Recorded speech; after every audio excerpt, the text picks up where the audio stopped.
Assalamualaikum warahmatullahi wabarakatuh. Ibu Yanisa ingkang kula hormati, para rencang-rencang ingkang kula tresnani.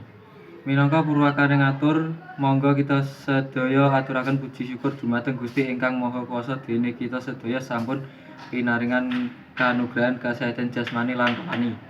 Saengga kita saged kempal dhateng mriki kagem mirangken sesoras saking rencang kelas 12-2. Ingkang mriki kula badhe ngaturaken bab pentinge maos buku. Amargi saking maos buku kita saged ngladi ilmu lan kapintuk pengetahuan ingkang kathah. Buku napa wae saged kita waos. Nanging kudu atur manfaat marang awak dhewe. Kanyata novel, koran lan majalah kang atur manfaat.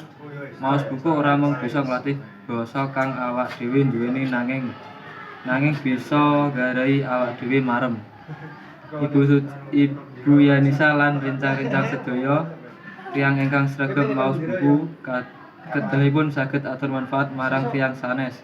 Amargi awak dhewe duweni akeh ilmu kang bisa dibagekake.